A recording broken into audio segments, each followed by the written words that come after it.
अरब सागर में अपनी सल्तनत और अपने राज का डंका पीटने वाला यह शख्स कभी मुंबई के भाऊचा धक्का पर मछलियां चोरी किया करता था। लेकिन आज अरब सागर का बेताज बादशाह बना बैठा है और अरब सागर में मौजूद ऑयल माफियाओं का गॉडफादर है। ये नाम है, ये पहचान है अरब सागर में अपनी सल्तनत कायम करने वाले राजकिशोर दास उर्फ राजू पंडित की, जो एक समय में मछलियां चोरी करते करते आज अरब सागर में हर साल हजारों करोड़ों लीटर डीजल की तस्करी करते हुए गोदी का सबसे बड़ा तस्कर बन बैठा। पंडित का असल नाम राजकिशोर दास है। उड़ीसा का रहने वाला पंडित इन दिनों गोदी और अरब सागर में पंडित सेठ, जूनियर हाजी मस्तान और राजू भाई के नाम से जाना जाता है। मछलियों की चोरी करने और मछुआरों से वसूली करके उन्हें सभी विभागों में सेटिंग करके खुद हर विभाग के अदना से आला अफसरों के संपर्क में आने का दावा करने के बाद राजू पंडित ने अरब सागर में डीजल की तस्करी शुरू की।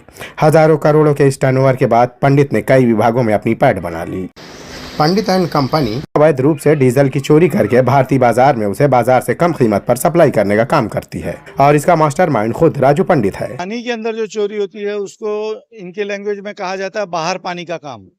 तो इसमें क्या होता है, जो बाहर से इंटरनेशनल जो फ्लीट आते हैं या फिर जो भी जहाज आते हैं उनको अपने पोर्ट पे अंदर आने के पहले वो लंगर डाल के बाहर बैठते हैं और वहां से वो मैरी टाइम बोर्ड और कस्टमर इनको रिक्वेस्ट करते हैं कि हमें स्लज लेके जाना है, जो वहाँ का कचरा होता है, खराब ऑयल होता है।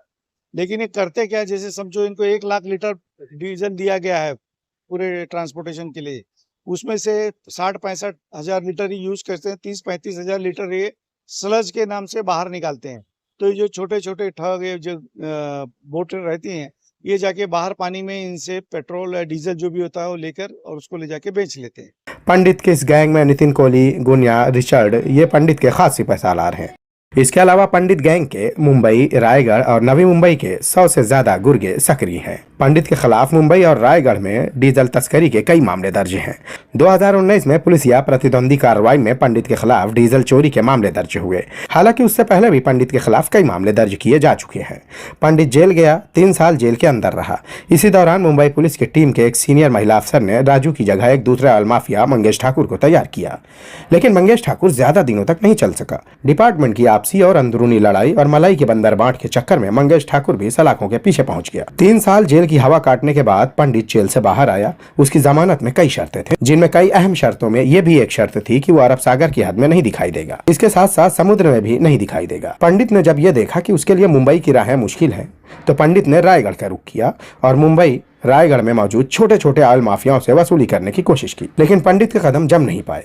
पंडित ने इन ऑयल माफियाओं की शिकायत करनी शुरू की और मीडिया, पुलिस में खबरी बनकर खबरें पहुंचाई।